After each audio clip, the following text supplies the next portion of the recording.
Hola, hola, buen día para todos, cibernautas, buscadores de la verdad. Mi nombre es Héctor Aguilar y con este video estoy inaugurando mi canal, al que llamé La Verdad Histórica, en el que espero compartir con ustedes temas de actualidad que impactan en la vida nacional desde la perspectiva del derecho. Comienzo por decirles que soy abogado litigante, egresado de la Universidad Nacional Autónoma de México, maestro en Derecho por la UNITEC y con un máster en Estado de Derecho Global y Democracia Constitucional por la Universidad de Génova. Fui secretario instructor, actuario y oficial administrativo en el Poder Judicial de la Federación. Y para efectos de esta charla les quiero agregar que soy, fui abogado litigante también en juicios contra jueces y magistrados y en procedimientos disciplinarios seguidos en el Consejo de la Judicatura Federal. Les anticipo esta semblanza porque el tema que hoy quiero tratarles lo denomino el triste caso del sindicato que le hace el paro a su patrón,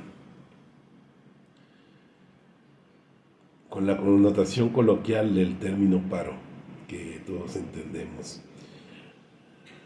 Muy bien, esta semana tenemos la noticia de que el Sindicato Nacional de Trabajadores del Poder Judicial de la Federación y otro sindicato que al parecer también aglutina trabajadores de esta dependencia, denominado me parece Renovación, están mandando a un paro a sus trabajadores. A mí me sorprende esta situación porque no esperaba que fuera una acción que fuera a tomarse por parte del sindicato.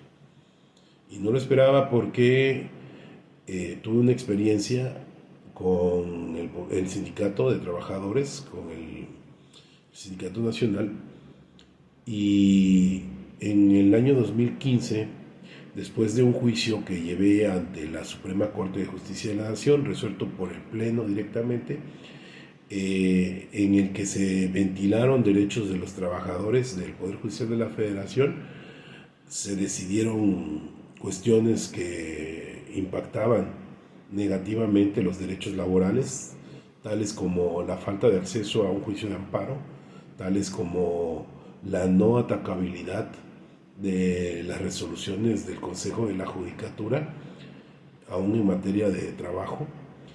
Y sobre esa cuestión, sobre esa resolución, le fui a pedir al líder del sindicato, al señor Gilberto González Pimentel, quien sigue siendo líder en este momento, y le solicité que fuera el sindicato quien reaccionara, quien se pronunciara respecto a esta situación.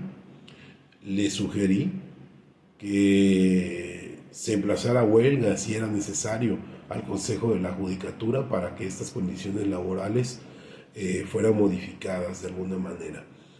Y la respuesta del líder del sindicato en aquel entonces fue un no, un rotundo no. No se puede involucrar, no se va a involucrar el sindicato, no se puede emplazar a huelga al Poder Judicial de la Federación, no se puede suspender las labores en el Consejo de la Judicatura Federal porque se trata de funciones prioritarias del Estado mexicano. Más o menos fueron sus palabras del líder del sindicato, y por eso me extraña que ahora finalmente haya decidido irse un paro. Entonces, les digo esto para que se vea que efectivamente la posición inicial, la posición de aquel 2015 era diferente a la de ahora, ¿sí? Me di la tarea de consultar en la Constitución. La Constitución prohíbe los paros. Y este es el tema central en el que hoy me voy a ocupar. Sabemos que el artículo 123 de la Constitución contiene el derecho social al trabajo, contiene todos los derechos laborales que se le facultan a los trabajadores en México. En el apartado A, los derechos de las empresas; en el apartado B, los derechos de los trabajadores en las entidades públicas. Entonces, al acudir a ella, en el apartado A, fracción 19, vemos que se reglamenta los paros, ¿sí? Ahí está estipulado cómo pueden ocurrir los paros. Y tenemos textualmente lo siguiente. Fracción 19. Los paros serán únicamente cuando el exceso de producción haga necesario suspender el trabajo para mantener los precios en un límite costeable previa aprobación de los tribunales laborales. Bueno, por lo que podemos ver de primera cuenta es que señala un único caso en el que se considera lícito un paro. La única forma en que puede darse es cuando el patrón pretende que los precios de sus productos se regulen, estén a la alza, digamos. Es la única forma en que un paro puede ser lícito.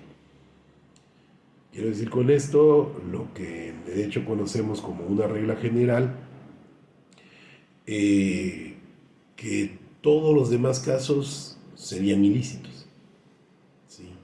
Entonces, la regla general aquí es que los paros son ilícitos, y la excepción es la que contempla la fracción 19 de la que hablamos. Entonces, visto esto, si lo que convocó el sindicato de trabajadores es un paro, está en una actuación ilícita, así reconocida por la Constitución.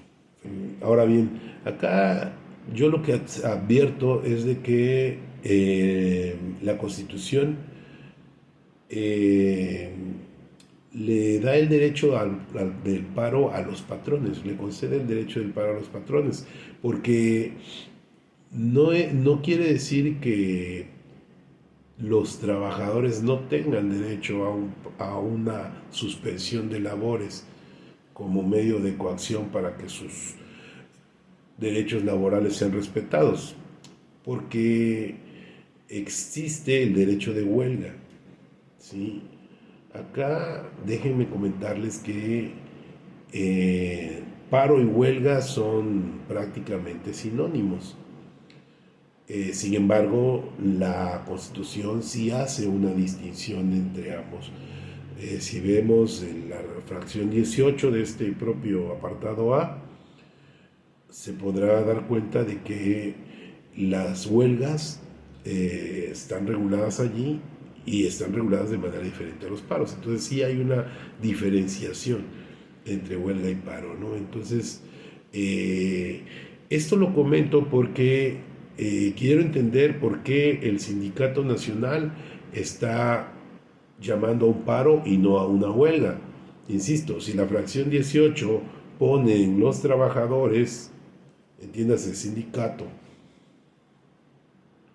el derecho para ir a una suspensión de labores a través de la huelga, entonces ¿por qué el líder nacional, en lugar de decir que va a una huelga, dice que va a un paro nacional? Quiero entender el por qué es esta situación, y lo que yo deduzco es que no menciona huelga porque sabe de los requisitos puntuales, insoslayables, que se requiere para un llamamiento a huelga, ¿sí?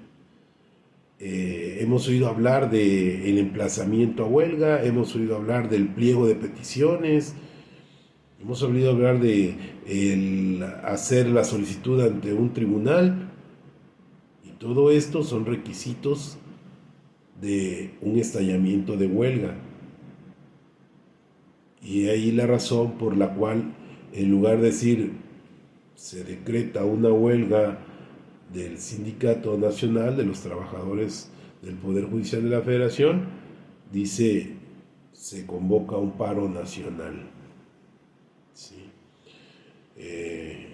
Obviamente esta diferencia entre un procedimiento de huelga y nada más suspender labores a diestra y siniestra la conoce muy bien un líder sindical, y es por eso que está evitando decir que está en una huelga. Sin embargo, lo que sí está haciendo es una suspensión de labores, y por definición la suspensión de labores, por definición de la Constitución, es una huelga. La suspensión de los trabajadores cuando proviene, la suspensión de labores cuando proviene de los trabajadores. En principio se los voy a seguir mencionando en el apartado A, y en la fracción 18 que les comentaba se habla sobre las huelgas. Dice que serán lícitas cuando tengan por objeto conseguir el equilibrio entre diversos factores de la producción, armonizando los derechos de los trabajadores con los del capital. Aquí les voy a dejar este punto, que el siguiente enunciado dice: en los servicios públicos será obligatorio para los trabajadores dar aviso con 10 días de anticipación a los tribunales laborales de la fecha señalada para la suspensión del trabajo. Bueno, esta es la manera en que está regulada en el apartado A. Ahora bien, en el apartado B, que ya estamos entrando en materia de cómo están reguladas las huelgas, tenemos que los trabajadores tendrán derecho, es la fracción 10, y dice: los trabajadores tendrán derecho de asociarse para la defensa de sus intereses comunes. Está claro que si tiene el derecho a huelga el trabajador del Estado, ¿sí? Dice: podrán asimismo hacer uso del derecho de huelga previo cumplimiento de los requisitos que determine la ley respecto de una o varias dependencias de los poderes públicos, cuando se violen de manera general y sistemática los derechos que este artículo les consagra. Bueno, entonces aquí ya tenemos que efectivamente sí está reconocido para los trabajadores del Estado el derecho de huelga, pero, para hacer uso de ese derecho, exige la Constitución que previamente se cumplan los requisitos legales para ir a un paro de labores, a una suspensión de labores. ¿Sí? Entonces, acá está el por qué no está utilizando la palabra huelga el líder nacional, pero materialmente está en una suspensión de labores. Entonces, estamos ahí como que él quiere aparentar una ambigüedad en esta situación, pero lo que está haciendo realmente es una huelga. Con esto lo que quiero decir es que le rehúye a llamarlo huelga porque no se están cumpliendo los requisitos legales. Sabe él perfectamente que no cumplió con el requisito constitucional, no solamente legal, constitucional, de que en los servicios públicos se dé un aviso con 10 días de anticipación previo a la suspensión de labores. Eso es algo básico que no está aconteciendo acá y que hace ilegal, ilegítima la huelga que están llevando a cabo, o el paro como le llama él. ¿Sí? Entonces, he aquí el nudo de esta cuestión. ¿Sí? ¿Pueden los trabajadores hacer lo que están haciendo en estos momentos? ¿Pueden haber suspendido sus labores? Esto es una cuestión de principios. La Constitución contiene los principios por los que se debe regir el Estado mexicano. Y esto es una cuestión de principios. Los servicios públicos no podrían suspenderse, no deberían de ser, no deberían, al menos no en esa manera, no en la manera en que lo están haciendo. Por principio no. ¿Por qué? Porque esto daría pie a que cualquier entidad pública que requiere o que está hecha para dar un servicio que muchas veces son prioritarios. En este caso, pensemos en una persona que está detenida, que está esperando que se resuelva su situación jurídica por uno de los jueces, y no sabemos, porque no nos lo dicen, qué es lo que va a ocurrir con ella. Por el momento sabemos que fue el paro y es un paro nacional, lo que en principio está afectando a todos, lo están llevando a cabo todos, entonces no hay un juez de quien está detenido, no hay un juez que le diga, ¿sabe qué? Si va a haber proceso, no va a haber proceso, está libre, está detenido, sigue en prisión preventiva. Tiene que esperar 5 días a que un juez le decide esa situación, 5 días de aquí a que termine el paro, y si decide el sindicato prolongar el paro, esa es la cuestión de principios que está inmersa aquí. Obviamente la Constitución no puede tolerar que sus entidades públicas de un día para otro, sin mediar advertencias, sin mediar un periodo siquiera para echar para atrás, en su caso, lo que les esté afectando, no puede la Constitución tolerar que sus entidades públicas, las entidades públicas del país, de buenas a primeras, lancen un paro de labores, ¿sí? Porque hay intereses públicos serios que se ponen en riesgo. Entonces, eso es lo que está haciendo ahorita el Sindicato Nacional, los trabajadores. Lamentablemente no están concientizando esta parte de que sus funciones son prioritarias y de que acudir a un paro no es una cuestión de juego, no es una cuestión de, bueno, hoy me decidí que voy a irme, no voy a ir a trabajar y voy a suspender el servicio que estoy dando. Un tribunal laboral, ¿dónde está ese aviso? ¿Por qué ellos sí pueden decir voy a un paro, suspender sus labores y no avisarle al patrón? Bueno, en este caso sabemos que el patrón está de acuerdo con ellos, ¿no? Pero avisarle a alguien, a quien crean que los está agraviando, oye, si sigues me voy a ir a un paro. No lo están haciendo. ¿Por qué? Porque tienen un privilegio para dejar de hacerlo. Son una clase de trabajadores diferentes de todas las demás dependencias, de todas las demás empresas, porque a todos los demás trabajadores se les exige que si van a ir a una suspensión de labores, medie todo lo que la Constitución establece que debe mediar, ¿sí? Servicios públicos, 10 días, ante un tribunal. No acudieron a ningún tribunal. Entonces, estamos aquí ante una situación de privilegio. Es un privilegio ya no económico, es un privilegio de actuar. Ellos tienen el privilegio de actuar como ellos les venga en gana, de faltar a sus trabajos cuando ellos quieran. ¿Qué le decimos a alguien que está esperando una resolución de ellos?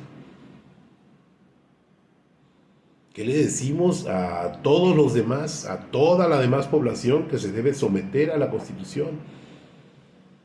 ¿Qué se le dice? ¿Qué le van a decir ellos?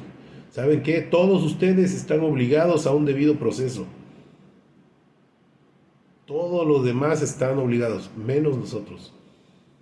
Nosotros no tenemos por qué admitir o por qué someternos a ese mandato constitucional de, antes de suspender labores en servicios públicos, que medien cuando menos 10 días para ir a esa suspensión de labores. Nosotros no nos sometemos a eso.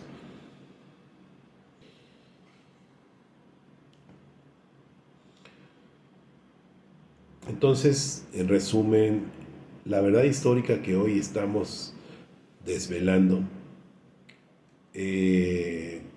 sería más o menos de la siguiente naturaleza. Estamos encontrando que los paros, como el que está teniendo a cabo, está llevando a cabo ahorita el Poder Judicial de la Federación, los trabajadores del Poder Judicial de la Federación, están prohibidos.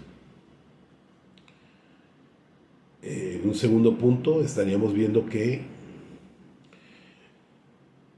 el Sindicato Nacional le llama paro a algo que materialmente es una huelga. Como un tercer punto, estaríamos viendo que establecer esta suspensión de labores que han establecido, no se cumplieron los requisitos que constitucionalmente están establecidos. Sí. Y finalmente, lo que considero más grave, el punto más grave de toda esta situación, es que se haya violado el debido proceso. Sí. Que las personas que están encargadas de velar porque la Constitución se cumpla, porque el texto constitucional prevalezca,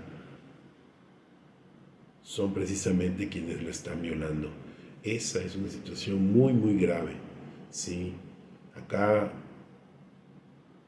tenemos que entender que el buen juez por su casa empieza. ¿Sí? Acá tendríamos que entender que si el Poder Judicial de la Federación tiene como función principal el decidir si existen o no violaciones a la Constitución, por principio, por ética, no podría estar violándose al interior de este poder la Constitución. Y sin embargo lo están haciendo flagrantemente, suspendiendo un servicio prioritario, y con esto se restan legitimidad. Si de por sí se está alegando la legitimidad del poder porque no son personas que sean electas por el voto popular, me refiero a los jueces, magistrados y ministros, si por sí está en tela de juicio su legitimidad, la legitimidad de todo lo que ellos hagan, con esto queda más en entredicho. Porque si ellos se legitiman, como todos sabemos en el interior, los que estuvimos y tomamos cursos allí, sabemos que los jueces se legitiman a través de sus sentencias. ¿Cómo pueden entonces ser sus sentencias legítimas si ellos mismos violan la Constitución? Si ellos mismos están en esta situación de absoluta contradicción a los artículos que regulan el derecho a la huelga. ¿Sí? ¿Cómo van ahora a juzgar el debido proceso, por ejemplo? ¿Cómo van a decirle a un ministerio público, a un juez del fuero común, a un policía, violaste el debido proceso? Si ellos lo están haciendo ahorita, ¿con qué altura moral pueden resolver en ese sentido? Esta es mi primera participación. Les dejo por el momento hasta aquí el tema por el que estaba yo abordando, y les dejo la invitación para que en mi siguiente video, como ya les dije, hablemos o tratemos el tema de el juicio en el que al final el sindicato del Poder Judicial de la Federación decidió no apoyar a sus trabajadores y en su lugar ahora sí está apoyando a los patrones. Espero que se suscriban al canal, que le den manita arriba, que compartan en sus redes sociales y me ayuden a que este mensaje que ahorita les doy pueda llegar a más personas.